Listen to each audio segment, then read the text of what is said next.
Oh, you didn't know? Your ass better call somebody! The energy revealed. Brooklyn to Queens, reppin' both hoods. Rob and CP, keep it fire misunderstood. Cheer 'em all loud, let the anthem flow. Mets fans unite at the pregame show. From city sand lights to the skyline greens, it's the heartbeat of Queens, the craziest dreams. Rob hype on the mic, CP's the fire spark. Together they ignite, voices like the park. Fans drift in jerseys, legacy bold. The Metropolitan story forever told. Turnstile spinning, the crowd floods the gates. This is family, no time for debates. Crack of the Batman, the roar never fades. Queens in the blood, it's how champions are made. Cheer 'em all loud, let the anthem flow. Mets fans unite at the pregame show. From city stand lights to the skyline gleams, it's the heartbeat of Queens, the craziest dreams. 7-line swagger, vibes electric and wild. Mets legacy golden since I was a child. Orange crushed skies, let the battle ignite. Ride for the home team till the last fight.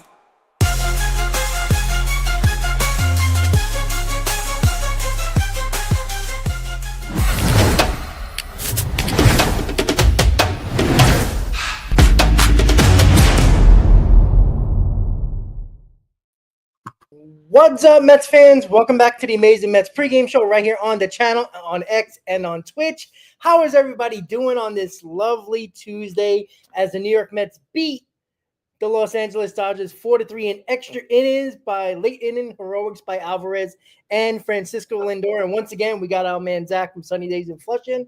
How you doing, buddy? Good. How you doing, Rob? Lovely. Good to hear that. I hope everyone's doing well in the chat. I mean, we had a nice W last night. Heading into getting past what we thought would be the maybe the tensest of the games that we would have in this Dodgers series, of Paul Blackburn getting his first start of the year, first start since August of last year. Oh, yeah. And he went out and shoved. The offense kind of held in check, but got it done at the right time. And we escaped with the 10th inning win, which was nice. Yeah, absolutely. And this is the third win out of 4 against the Dodgers. And Yes. we win today, right? It's automatic, right? We win the season series. At the very least, we tie the season series. And all we got to do is have a better record than them with, home field advantage, best record in baseball, whatever it might be. You talked about that on yesterday's show, how important it is against these top National League teams when it comes to tiebreakers and all of that. It was a great pitching performance by Paul Blackburn, right? Oh, yeah. We talked about the fact that we would take 5 innings, 4 runs, and we had 5 innings of no runs. He shut them down. Him and Ohtani especially, 2 Ks against Ohtani.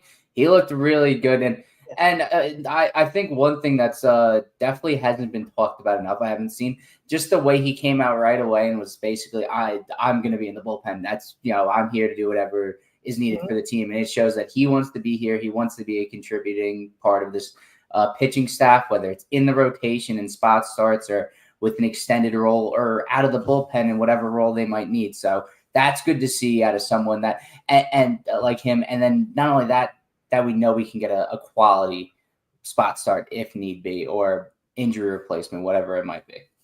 Yeah, it is amazing when players actually buy in to the plan, buy into the team, because everybody wants to win on this team, right? By any means necessary. They all want to be a part of this 26-man roster somehow, some way. And Blackburn said it right after the game yesterday. And I appreciate the fact that he does that because, listen, he's a veteran starter. We know that, but he's doing it what's best for the team. And he knows that. And I know people in the chat are talking about Montas. He gave up 4 home runs in his AAA start. I'm not worried about that. They're working on stuff. I'm not too worried about numbers. Did you see Blackburn? He didn't look great in the minors. He had decent starts, but again, he wasn't as good as he was yesterday. But I'm not too worried about that. But before we get started into the game, Ronnie Mauricio. Yeah, up with the team with Mark Vientos going on the IL. And the Mets made multiple moves that I'll get to in a second. But Ronnie Mauricio called up and in the lineup at third base tonight. And I'm shocked that he was in the lineup today. They clearly made this move earlier probably right when Vientos got hurt. They probably have Vientos, Mauricio on a plane ready to go. They knew they were going to make this move. What are your thoughts? I know a lot of people were very excited once we heard it on X and everybody started to, bring up that news. Ronnie Mauricio, now he's up here. See what he can do. Yeah, I think the big thing with Mauricio is just seeing how he kind of wasn't playing well at all in I think it was Port St. Lucie or Brooklyn, wherever it was in the lower minors at the beginning of his rehab stint. And when he finally got past that point and promoted to AAA, he really kicked it into, not even the next year, 3 years past that, he went off in AAA.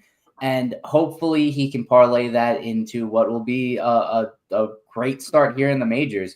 Because we saw that, like I said yesterday, you said yesterday, he's electric when he's in the lineup. The thing is just the consistency with him. I think this is someone that if he can find that consistency, he can be, a great, great player in this league. So I'm excited to see him. I am sad to see Vientos get injured and find his way on the IL, but it could be a blessing in disguise, assuming it's not a bad injury. If he's out a couple weeks, that might be what he needed to clear his head. And, he can spend some time, get healthy, just kind of hang out with the team, go on a little rehab assignment down to AAA, play a couple games, come right back up and get yourself inserted right back into the lineup. Yeah, and you know what? You talked about it yesterday that, a lot of these depth pieces, these extra guys is exactly what they need. And it's important that, next man up. Exactly. And it's another top prospect. And we already seen flashes of Ronnie Mauricio when he came up in 2023. Obviously, he got hurt. He was going to be the starting third baseman. Or at least starting second baseman. So he was going to start somewhere if he didn't get hurt in the Dominican Winter League. So it's understandable that, a lot of people, look, nobody wants Vientos to get hurt, right? You don't want to lose your spot on the roster based on injury. Now, he's going to come back at some point. Hopefully, it's not really serious. Hopefully, it's a couple of weeks. Like you said, clear his head. That would be great because, again, he was so important to this Mets team last year. And let's be honest, we're going to need him at some point. That's just a fact. We hope Ronnie Mauricio can step in and did what he did in the minors. In 9 games, he was batting .515. What was it? 3 home runs.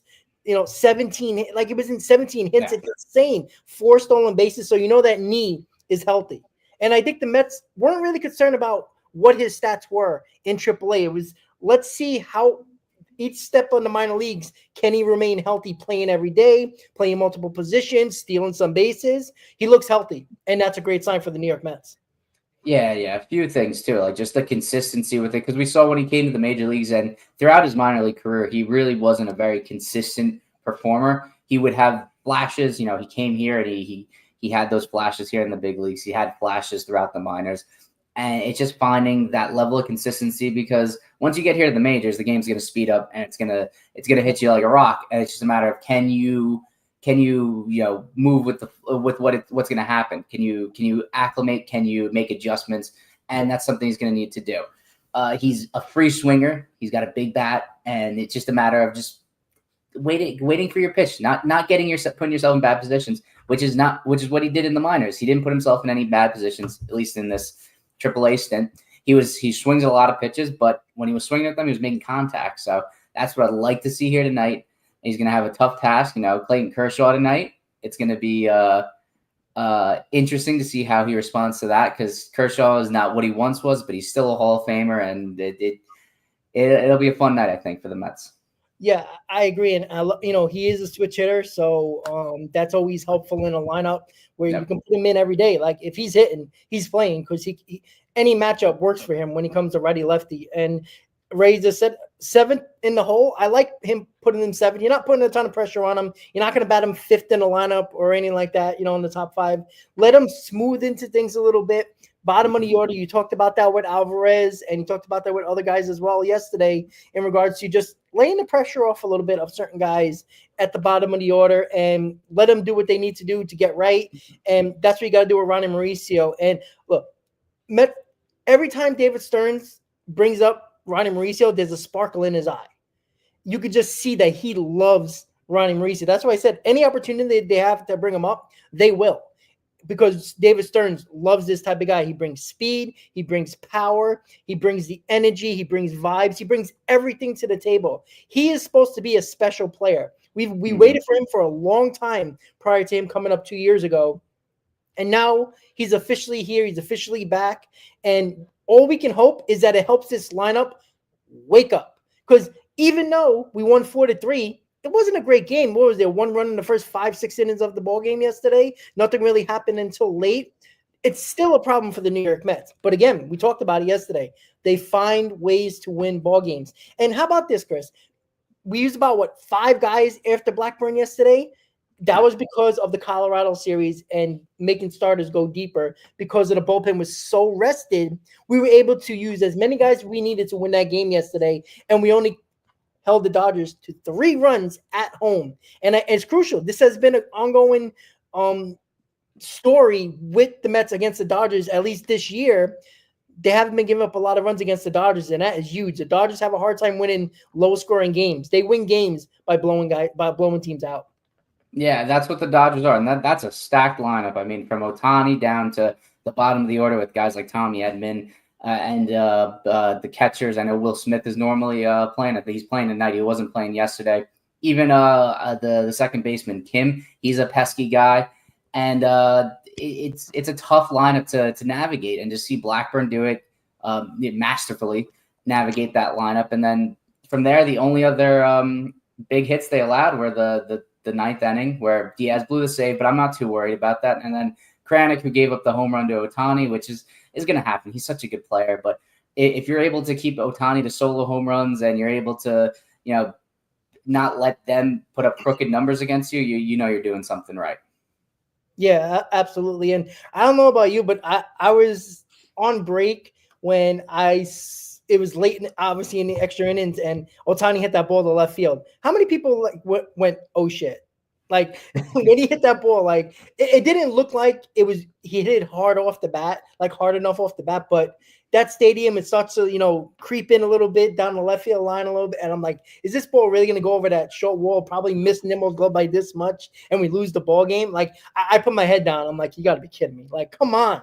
I hate losing games like that. I was in Pittsburgh a couple of years ago when the Mets blew a lead in the 9th, and I forgot who was playing left field at the time, but he jumped over the wall and fell over, and it was a game-winning grand slam. And it's a terrible feeling.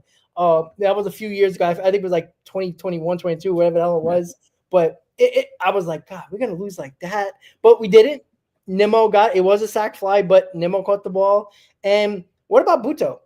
Right? Buto did a hell of a job. And that play at the end of the game with Edman, I'm not sure if it would have went up the middle, because it looked like Lindor was right there ready to get that ball. But Edman could have beat it out, and there's a possibility he might not have had to play anywhere. And the Dodgers could have tied the ball game, and who knows what would have happened after that. Yeah, that would have been heartbreaking, but it was good to see Buto come in, especially with runners on base, and shut it down, because that's been what he hasn't been able to do yet this year. He hasn't been able to pick up his other relievers and not let those inherited runs score. So to see him come in and shut the door was great to see. He made a nice play to end the game, and just it's good to see him back in good graces, because I think he's kind of fallen out of favor, at least with the fans. Probably not Mendoza, not David Stearns, but with us, we've been a little bit worried about him. So it was nice to see that. And he's probably still available tonight, because he only went the not even a full inning. Was it 2/3 of an inning, whatever it was? Yeah. Yeah, and it wasn't many pitches. So he's definitely available, and hopefully he can continue this, because he's a good pitcher, and he's a great piece to have out of the bullpen, someone that can go multiple innings. And yeah, he did go 2 1/3. Yeah. So he did do that. Yeah. So he's definitely available. And again, there's multiple moves by the Mets. I just want to bring that up. I screenshot it really quick. Obviously, Mark Vientos got placed on a 10-day IL with a hamstring injury. Brandon Waddell was recalled from AAA. Max Kranick was optioned to AAA. Ronnie Mauricio obviously was called up from AAA. And Frankie Montas was transferred to AAA on a rehab assignment. So that's a lot of moves in one day. And it is what it is. It's crazy. But again, when you have depth like this, these are the moves you can make. You can make quick moves if you need to.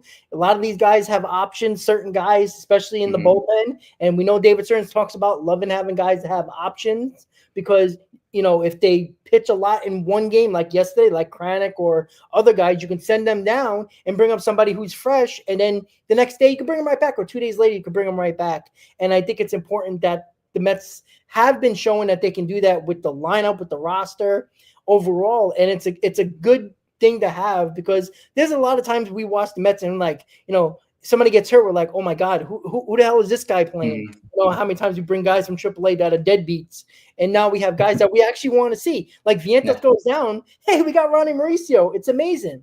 It hasn't been like that in years past. Yeah, and like Kranick going down, I don't think it's necessarily like a demotion for him. I mean, the Mets just need the rested arms in that bullpen, especially a lefty like Brandon Waddell, who he's not someone who's we're chomping at the bit to see here get his chance at the majors. He's someone who's kind of a journeyman, but he pitched well for us earlier in the season. Had that nice spot start for us, and to get another rested lefty in that bullpen for this series, to go and get Ohtani, Freeman, that's great to see. And just to have guys in AAA that you can rely on, that you can bounce back and forth to make sure that bullpen is rested is so key. And that's exactly what Stearns built this bullpen to be. Like guys like Huascar Brosnan, he's probably never going to get set down again, but he has options, which is crazy to think about. I mean, I'm pretty sure who else has options? Buto, I'm pretty sure, still has an option or two. And I think Reed Garrett might even have an option. So it's crazy to see guys that you'll probably never get sent down. We do have that flexibility to send them down if we do need someone that's rested, or if there's an injury coming up and you want to be able to get someone fresh here and then call them back the next day like they did earlier in the season with Kranick. So it's just a well-constructed pitching staff that Stearns and Mendoza have put together here.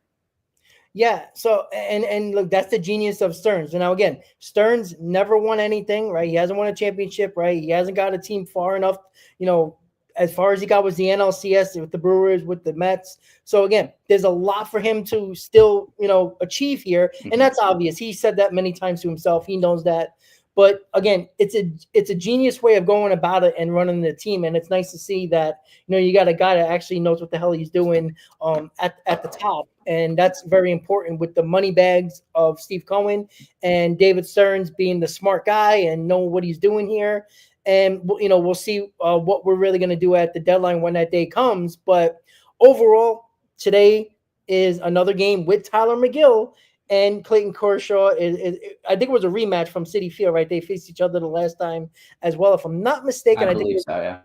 So we need a good start from Tyler McGill. Now, I don't know what to expect from Tyler McGill on a day-to-day basis or every start basis, because I don't trust him. He had a good start the other day.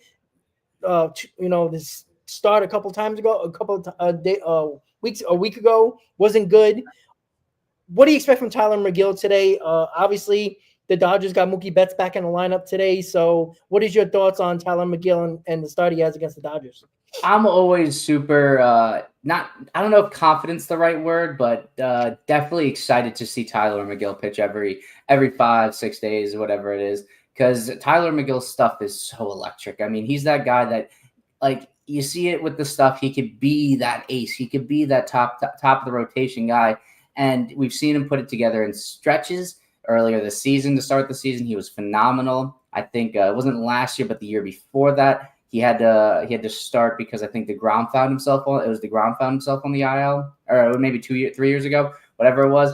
So, and we've seen him pitch very well here in the majors, and he just hasn't been able to stick and put it all together where he can put together a full season of 30 plus starts and be that guy that you can rely on at the top of your rotation every fifth day. But I still believe in him, and I still hope he can fully put it together. And today's going to be a big start for him. The Dodgers are not too kind to him, but he's a California guy. He's pitching back at home, so hopefully he can bring a little bit of that juice, a little bit of energy, and go out there and shove tonight, because it'll be great to see him go 6+ innings and give the bullpen a little bit of a breather after having to do a work a bunch yesterday, and with all these days playing in a row. I think it's game of 5 of 10 in a row. So we definitely could use some length out of him and just another shutdown game. And hopefully the Mets can jump on Kershaw earlier and give him that little cushion where he can pitch loose, he can pitch free, and just go out there and do what we know he can, but hasn't always been able to do. Yeah, absolutely. Like I'm not a big fan of Miguel. That's been well known on this channel for sure. And he has the stuff. Me and Chris talked about that forever. He has great stuff. It's just that he can never harness it to the point where he's consistent enough, right? It seems like every game in the 4th to 5th inning, he'll find a way to walk 2 guys, give up a big hit, give up a bad hit, and almost all the time he doesn't get out of it. I mean, he's done a better job this year, but this is the time where Miguel starts to struggle in a season. It's end of May, middle of May into now, and then he'll have 10 starts in a row where he doesn't look good and he looks like a minor league pitcher, and then he'll come back August and September and look good again. So it's the inconsistency that Miguel has always had in his career that is so frustrating, because you could see he has the stuff of an ace. We've all said that, and it's just, is he ever going to get to the point where it's like, all right, he's a stable guy in this rotation? I don't think so, but I mean, I take anybody at this point that can actually be a really good pitcher and be in this rotation. Yeah, I mean, he has the chance now. He's had the chance with Montas and Manaea being injured. He's going to continue to get these chances until one or both of them are back. So, and this is a key start for him. This is a good team. If we win this game, we win the season series against the Dodgers, and we don't have to, like, we obviously want to win the next 2 games, but we don't necessarily have to worry about them as much, because going into a Dodgers series in LA, you win 2 of 4, you're ecstatic. Yeah. And so if we can get a great start out of him tonight, I'd be super happy. I'd be thrilled with that. And we can. We've seen it. I don't know if I don't remember. I don't think he pitched too well against the Dodgers last time. I think that's the game we lost actually against the Dodgers. So he can be frustrating in that respect, but then, he'll go out and he'll have a phenomenal start. He'll strike out like 10, 11 batters and he'll look like an ace, and then he'll go out and, throw a dud. So hopefully we get the good Tyler Miguel tonight, and hopefully I can build some confidence with him with, some pressure coming from guys coming off injury. Yeah. And look, doesn't it seem like the Mets are extremely confident against good teams? It's amazing. Like, they're not like, it seemed like, in 2022, when they were going through their really good stretch of games and, winning 101 games, they just never, they looked confident, but there was something missing there on that team. With this team, everybody still feels like there's something missing. Everybody talked about Jose Iglesias and all the damn gimmicks that we had to deal with last year, that everybody thought it was the gimmicks, not the actual team that were winning ball games. It just feels like this team believes that they are good. Like, they're not afraid. Like, going into Dodger Stadium, this was a nightmare for the Mets for years. Like, this was June swoon, right? The Mets, this was a phrase for the Mets. If you saw Mets, the definition next to it was June swoon. That was what the Mets have had for years. But they don't seem like they give a shit anymore. They just go out there, we're good, we're better, and play baseball. And I think we've seen it last night. They're not afraid of the Dodgers. And I do think a lot that had to do with that in the NLCS. That, the Dodgers did blow us out in games they won, but the Mets also blew them out when they won. So it was a situation where they were a few different, hits away and a little bit better pitching performances from being a whole different situation in the NLCS. And I wonder if that confidence spills over to the next season, even though there's different guys on the team, but the same most of the core is still here, Zach. Yeah, I mean, the Dodgers in the NLCS, last year, they were a better team than us. They were a more well-constructed team. But things changed. This year, the Mets, they are built very well. They're built to last. They're built to be as good as the Dodgers, if not better. And they've shown it this year. I mean, aside from that bad series against the Yankees in Yankee Stadium, where they only took 1 of 3, they've gone against these top teams, the Dodgers, the Phillies. They swept. They've won 3 of 4 so far against the Dodgers. So hopefully they continue this. They played well against the good teams this year, and this is a key game early in the season. You can secure that season series against this team at their home stadium. That's big. That's a huge confidence builder going into the rest of this road trip that you can carry over. I think they start with the Phillies coming back home after the Rocky series. So this is will be a huge turning point for the Mets. And not that the Mets need something to build confidence necessarily. They're 38-22. They have the best record in the NL, but this would do dividends for them to come out here and win tonight and be able to play the rest of the series loose and not necessarily worry about a loss. Yeah, 100%. And now getting to the lineup, they get more deeper into this game. Marte batting second. This has been a trend when there's a lefty on the mound, where Marte has been DHing or playing left field, but he's been in the lineup batting 2, and he's been getting more playing time. He's been hitting more, and I like this spot for Marte. It's a slow pitch. Clayton Kershaw doesn't throw as hard anymore. I think it's a great matchup for Starling Marte, and that's why Nimmo's batting 5th instead of 2. Nimmo's going to be batting 2nd every single time there's a righty on the mound. That's just obvious. But in situations when there's a lefty on the mound, I have no problem with Marte being a DH because, they ain't really, with Vientos being out, there isn't much room for anybody else really being a DH. Now you can say Mauricio will be a DH from time to time when Beatty's playing third base and maybe Acuña's in the ball game.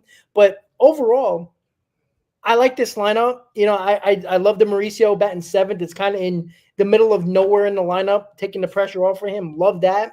Like to see what Alvarez did yesterday, hitting that double to get that what was a go-ahead run before obviously the Dodgers got the 3rd run. But it's nice to see Alvarez going the other way. You see how much power he has. He didn't even swing that bat hard.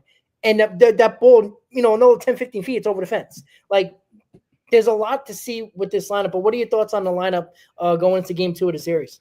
I like the lineup. I like the confidence they have in Nimmo. I mean, obviously, with the injury to Vientos, he's going to have to start left field. There's really no one else to start there. But him finding his way into the lineup against the lefty, where he's sat a few times over the past couple of weeks against the lefties. And Jeff McNeil, he's been very good this season. And it shows where David Stearns and Mendoza are at with Acuña, that they're starting McNeil over Acuña against the lefty. And McNeil's been great. I mean, last night I think he had another hit, another 2 hits. I think he scored one of the runs on the Nimmo double, if I'm not mistaken. And I just like the lineup from top to bottom. I mean, you see Lindor again. I mean, he's continuing his hot streak. Another home run last night. Another Mets win. That's 27 in a row, not including the postseason. 29 if you include the postseason. And then, the rest of the lineup, you got your staples. You got your Soto, your Alonso, Tyrone Taylor finding his way a little bit higher up in the order against the lefty. Hopefully Soto can have a nice night. And, he had the double last night. Nothing much else to see from him last night. I think he had a walk as well. But hopefully he can get something going tonight, and they can just pounce on Kershaw because he's not what he once was, but he's still good. But they can attack him if they can get him early. Give McGill a lead. That'd be great. And just the rest of the game, you can just kind of chip away at them and get into that bullpen. After they had a tough series against the Yankees, and what started to be a long game for them last night, having to get dip into that bullpen with the going to extras. So hopefully we can wear them down for the rest of the series, the next 2 games. Yeah, that's got to be the goal, to get Clayton Kershaw out as quickly as possible. And again, he still got that nasty curveball. Obviously, I think this lineup is going to do damage against Clayton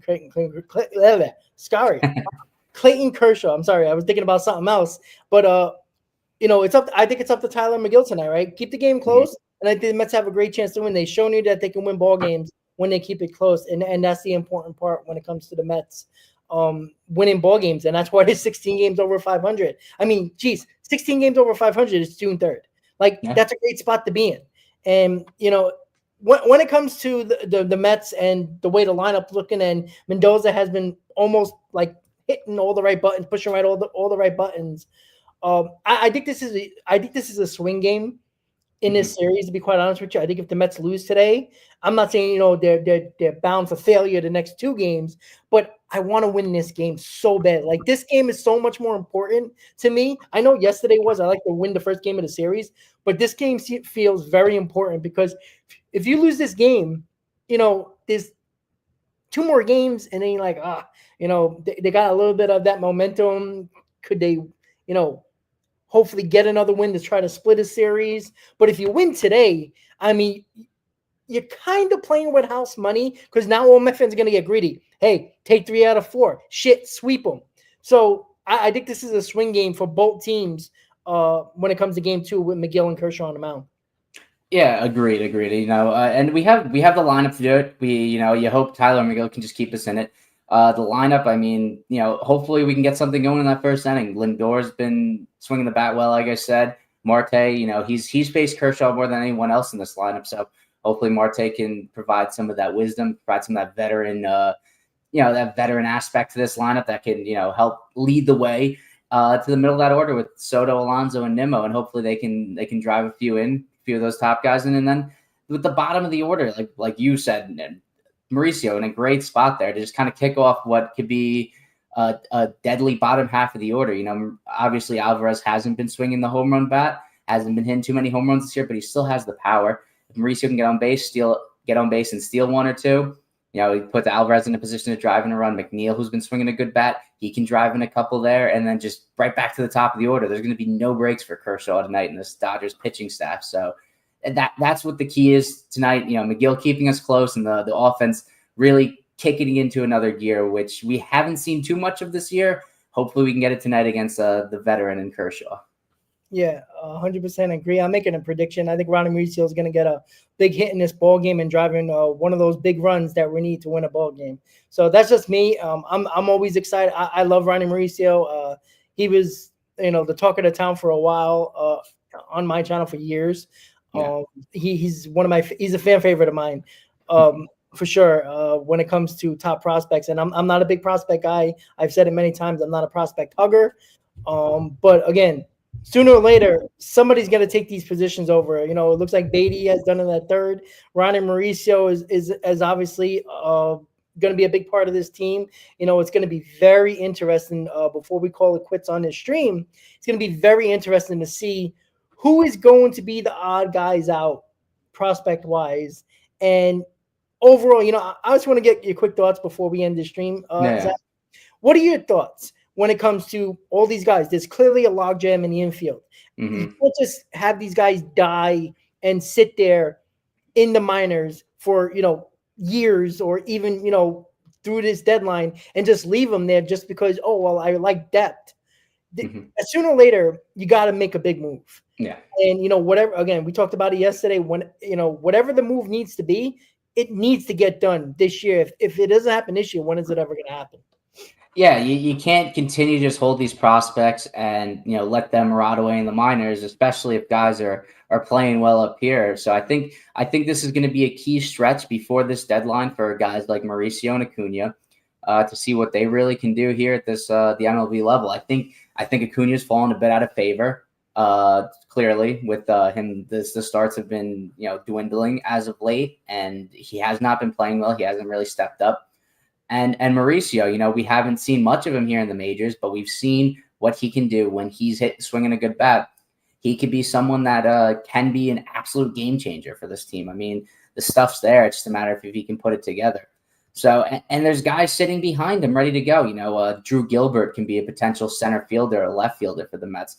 Jet Williams could be a center fielder, a second baseman, or third baseman even for the Mets. So they have guys that can fill these spots internally, or they can take a bunch of these prospects and get a proven talent. I think who just said it? Wiffle Ball, UWL Wiffle League asked about what our thoughts on a Cedric Mullins trade. And I think Jeff Passan actually came out today with that being a great fit for the Mets, trading for Mullins to be the everyday center fielder, having Tyrone be that fourth outfielder that can give Soto, Nimmo, and Mullins rest days, and it would just kind of complete the lineup there. But I don't think we necessarily see Stearns do that until we see what we got here with these guys. So it'll be interesting to see between now and the end of July what these young guys do, because even though Beatty's swinging a good bat, he's still, unproven. I think Vientos is probably the most untouchable of the guys that have made their way onto this roster so far, just because of what he did last year and in the postseason down the stretch. So we'll see what happens going forward. I think these guys need to prove it before they find their way off this team, because this is a season where the Mets they're no longer rebuilding. They're here to win. They're here to win. This is a season where you're going for the World Series. So guys there's going to be a short rope, a short leash for these guys, and we'll see what happens coming in the next 6-7 weeks. 100% agree. And what do you think? Acuna Williams package for Cedric Mullins? I don't even think it would take that much. I don't know what his contract looks like, but I'm probably gonna do a video about it. But yeah. I'm looking at it now. I was gonna look at it now with the Mullins. I'm assuming he probably has a year left. I don't think he has more than that. Yeah, I don't think he came up too long. I think it was like 3-4 years ago he came up for the Orioles. So I don't think it would take all that much. You know, Jet Williams is such a big prospect. I think Pipeline had him at highest is like 30 or 40 this year. So I'm a huge Jet Williams fan. I mean, what he can do at the plate even as a smaller guy, looks like Dustin Pedroia. He can still drive the ball gap to gap, and just the patience and the plate discipline at such a young age. You rarely see that. What you saw out of Soto coming in, obviously Jet Williams isn't Juan Soto, but they have guys there that can fill holes for the Mets if need be. So we'll see what happens going forward. But this is the season to make a big move, make a big splash, and go and get a true center fielder, which we haven't had. Even though Tyrone Taylor's been great for us, for what he is. He's not a great player, but he's been great for what he is and what he's done for us. And then maybe even a big starter or maybe even another lefty at the deadline. We got some time before that happens. We'll see. Things will play out. Maybe someone will come from the minors and be a true gem for us and be able to fill that role. But there's a lot of decisions, a lot of baseball left to be played before decisions are made for Stearns and Mendoza. So we'll see what happens. I think it's going to be interesting to see what transpires over the next month and a half. Yeah, the only thing it takes is David Stearns to actually pull the trigger, and he didn't do that last year. I kind of was upset about that, but I understood his concept, his plan. But there's no excuse this year not to do it if need be. Again, we might not need much, right? If the lineup is killing it, if the bullpen is still doing what they're doing and the starting pitcher is doing what they're doing, maybe you probably don't need much. Maybe you will get another bullpen on, maybe another starting pitcher, but nothing crazy, depending on, you got 2 months until the deadline, so a lot can happen by then. But I think it's obvious there's a couple of needs right now, but that can change in 2 months. But overall, there's going to be a lot of guys available, and it's just up to the Mets to be willing to give up what they need to give up to get what they need to make the team better. Zach, final thoughts on tonight's game? Tonight's game, final thoughts. I just get it done. Just get it done. Go out there, lineup needs to get going. I think whatever Tyler McGill does tonight, whether he has a great start, whether he has a bad start, the lineup needs to get going. Because last night they were able to pull through in some clutch spots late in the game and the top of the 10th to pull out the win. But let's not get to that point. Let's go into the 9th inning with a solid lead. Let's give Diaz a day off and let someone else come in and close it down for us, with a good 4 or 5 run lead or something tonight. We need to see that against the Dodgers. We need to put our foot down. We need to keep our foot on the Tigers' throat, so they say, and not give them anything, not give them any confidence going into tomorrow and Thursday's game. Let's really give it to them tonight. Yeah, I agree with that. Let's see what McGill can do on the mound, control this potent Dodger lineup. And the lineup needs to do their job once again. Again, it wasn't pretty yesterday either. The Mets have won a lot of ugly games offensively, but they've been winning them. And that's what you got to look. You're getting the clutch hits from Lindor. You're getting the clutch hits even from guys that haven't been good this year. But they've been getting the big hits like Alvarez last night and, Lindor once again. So overall, the New York Mets have continued to play well, 16 games over 500, and they look to take game 2 of the series against the Dodgers later tonight in about an hour or so. Once again, guys, thank you for tuning into the Amazing Mets pregame show. Once again, thank you, Zach, for stepping in for Chris once again. Of course, thank you for having me. And let's hope a Mets win, and we talk about another Mets win tomorrow. And enjoy the game, guys. Let's go Mets, and we'll see you next time, guys, on the show. Good night. Let's go Mets. Thanks, everyone.